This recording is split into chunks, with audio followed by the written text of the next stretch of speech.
साथ संगत जी, प्यार से कहना धन निरंकार जी। ये इंसान अपने अंदर के जो मानवीय गुण हैं उन गुणों को हमेशा एक बढ़ाता चला जाए। और अगर इस मनुष्य चोले में आया है, मनुष्य का शरीर लिया है, तो कैसे वो शरीर का एक हमेशा सदुपयोग ही हो। वो मानवीय गुण अगर नहीं है तो होए कैसे। एक इंसान में सिर्फ प्रेम, प्यार, निम्रता, करुणा, दया इत्यादि जो भी अच्छाइयाँ होनी चाहिए, अगर हम मनुष्य बन के आए हैं तो क्या हम में है वो अच्छाइयाँ कि नहीं,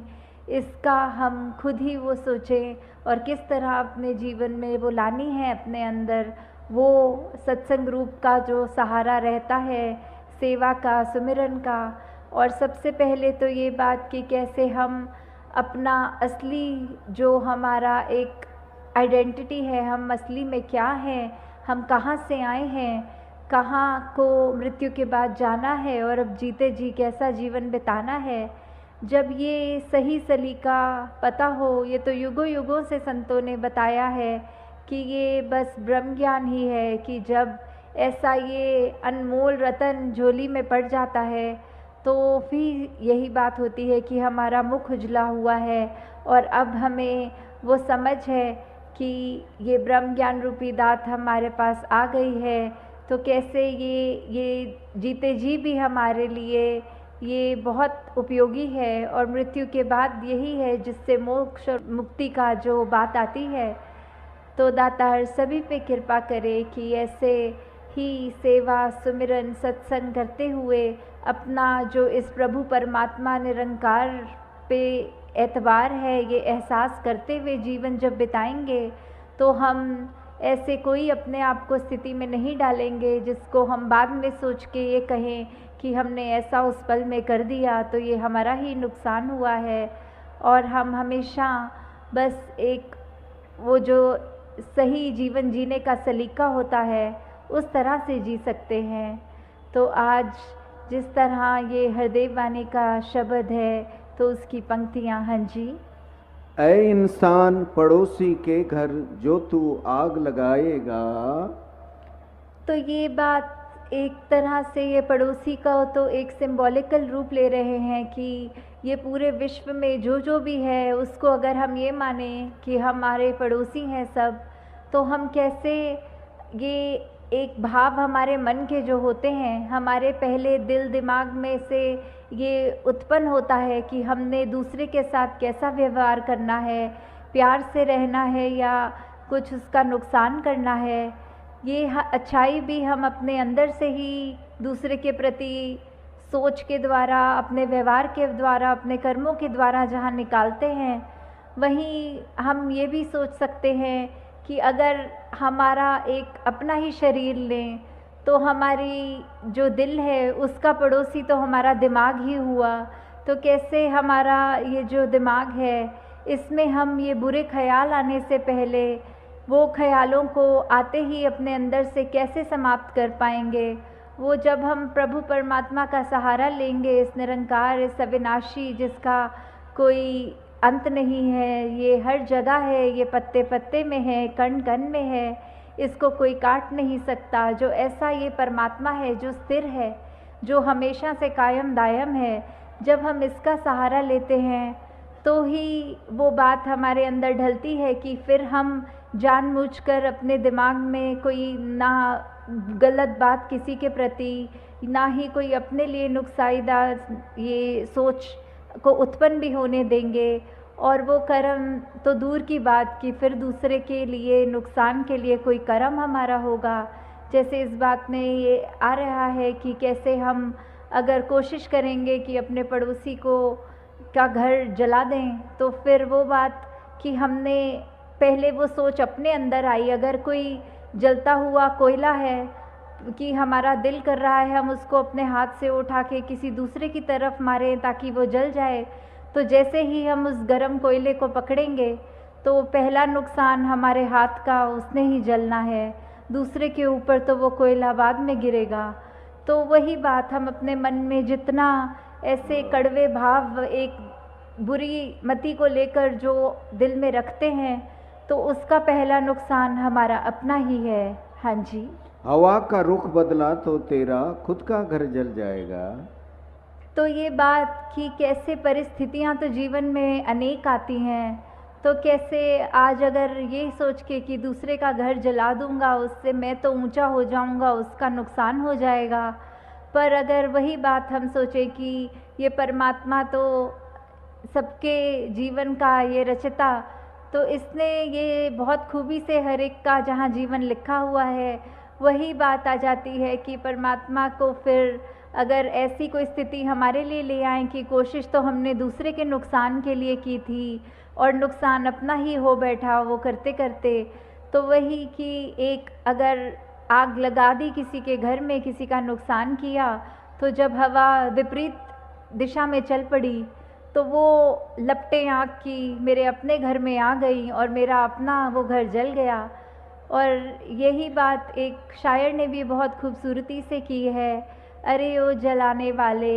ये तेरा ही था नशेमन, जिससे तूने फूंक दिया मेरा आशियाँ समझ के। कि कहाँ तूने कोशिश तो करी थी कि मेरा घर जलाए, पर वो तेरा स्वयं का नुकसान हो गया। उसमें किसी दूसरे के लिए जब हम एक अहित भाव मन में रखते हैं, तो उसका नुकसान तो परमात्मा पे है कि वो किस तरह उसको बचाएगा, पर हमारा नुकसान फिर होने से कोई नहीं रोक सकता। हाँ जी। अगर पड़ोसी दुख पीड़ा से रोएगा कुरलाएगा, ये निश्चित है तू सुख की ना नींद कभी सो पाएगा। तो यही हम स्वयं अपने जीवन में जब देखते हैं कि ये चलो इसमें उदाहरण पड़ोसी का चल रहा है, पर अगर एक हम ब्रॉडर विजन रखें, एक हम संसार में उस तरह देखें कि किसी को पीड़ा में जब हम देखते हैं कि दूसरा एक बहुत ही परेशान है या उसके जीवन में कोई ऐसी स्थिति चल रही है जो वो रो रहा है, और उसको उस समय वो हमारी तरफ से एक मरहम का काम होना चाहिए, पर हम भी उसको वो चोट पहुंचाते ही जा रहे हैं, तो फिर उससे हमारे ऊपर क्या असर पड़ेगा। हम उस समय क्या रात को खुद अच्छी तरह सो पाएंगे कि हमने दूसरे का नुकसान किया तो इसमें हमें बहुत आनंद आ गया, हम तो अब बहुत चैन में हैं? नहीं, ऐसा नहीं हमको भाव मन में आएंगे। हमें तो यही होता है कि जिस तरह भी हो सके हम दूसरे को किसी तरह का भी एक कंफर्ट दें उसके जीवन में। हमारे लिए वजह से कोई अगर थोड़ा सा भी सुधार आ जाए तो उससे हमें बिल्कुल परहेज़ नहीं करना, हमें कोशिश करके हर पल अपना ऐसे दे देना है। तो एक बचपन में कहानी जो पढ़ी थी इसी उदाहरण पे है कि एक बच्चा था और एक उसका मित्र था। तो उस बच्चे ने, उसके पास बहुत सारी टॉफ़ी थी, वो खाने की मिठाई थी, और दूसरा जो उसका मित्र था उसके पास बहुत अलग तरह के छोटे छोटे पत्थर थे जो कंचों जैसे होते हैं। तो उन दोनों ने एक दिन ये कहा कि ऐसा करते हैं, तुम मेरे सारे वो कंचे रख लो, मैं तुम्हारी सारी मिठाइयाँ ले लूँगा, क्योंकि बहुत दिन से हम अपने अपनी ये चीज़ों के साथ ही अपने पास ही हैं, तो इससे मेरा ये मिठाई तुम्हें भी टेस्ट आ जाएगा और तुम इतने मज़े से जो कंचे खेलते हो वो थोड़ा आनंद मैं भी ले लूँ। तो ये जब ऐसा करते हैं तो जिस दोस्त के पास वो मिठाई होती है वो अपनी सारी की सारी मिठाई उसको दे देता है, पर दूसरा मित्र, उसके मन में ये भाव आ जाता है कि मैं अपना सबसे सुंदर जो कंचा है वो छुपा लूँ जेब में और बाकी इसको दे दूँ। तो ऐसा ही वो करता है, और जब ये अपने अपने घर रात को दोनों मित्र चले जाते हैं तो बात वही आती है कि जिसने अपना सब कुछ दे दिया, पूरी मिठाई दे दी, वो मित्र तो बहुत ही चैन की नींद सो जाता है कि आज मुझे शुक्र है इस परमात्मा का कंचों से खेलने को मिल गया। पर जिसके मन में खोट होता है, जिसने वो एक कंचा छुपा कर रखा था, वो बिल्कुल रात को अच्छी तरह नहीं सो पाता। उसके मन में ये ख्याल आता है कि मैंने तो चलो चालाकी की, कोई बात नहीं, पर कहीं ऐसा तो नहीं है मेरे मित्र ने जो उसकी सबसे अच्छी टेस्टी जो मिठाई थी वो मुझसे छुपा ली हो। तो वही बात इस उदाहरण से भी यही आती है कि कैसे हम अगर दूसरे का जहाँ नुकसान करेंगे, उसका होना नुकसान या ना होना ये तो परमात्मा के हाथ में है, पर हमारा उससे नुकसान निश्चित है। हाँ जी। भूखा अगर पड़ोसी है तो तू मिल बांट के खाया कर।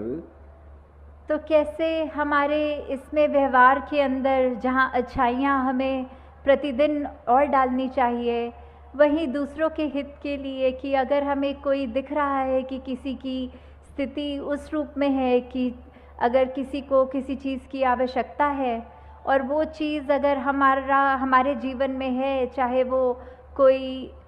वस्तु के रूप में हो या कभी कभी किसी को सिर्फ एक इमोशनली एक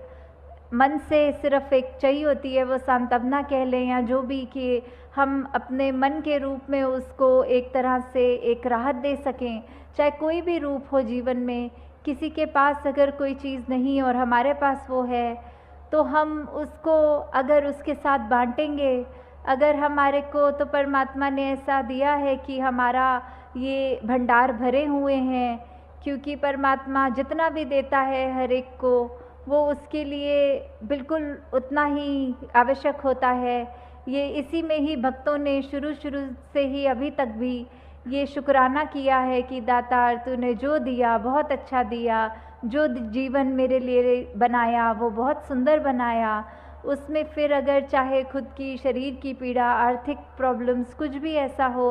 उसमें भी भक्त तो सिर्फ शुक्राना करते हैं कि क्या पता इससे भी बुरा होना हो, प्रभु तूने तो बचा लिया, तूने तो जीवन बहुत ही संवार के आसान कर दिया है। तो ऐसी स्थिति में भी जब हम अपना आराम, अपनी चीज़ें दूसरों के साथ जो हमें और ज़रूरतमंद भी लगते हैं या हमें नहीं भी लगते, फिर भी हमारा किरदार ऐसा बने कि हम दूसरों से चीज़ें जब शेयर करें, एक उस तरह उनको आराम मिले,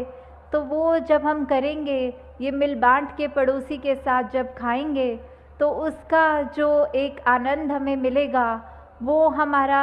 जीवन में जो हमको खुशी देगा, वो हमें कोई वस्तु नहीं दे सकेगी। वो अपने चरित्र को जैसे जैसे हम निखारेंगे, वो हमको एक सेटिस्फैक्शन तभी मिलेगी। उस अनुसार जब चलता है तो ही एक सफल जिंदगानी बनती है। साथ संगत जी, प्यार से कहना, धन निरंकार।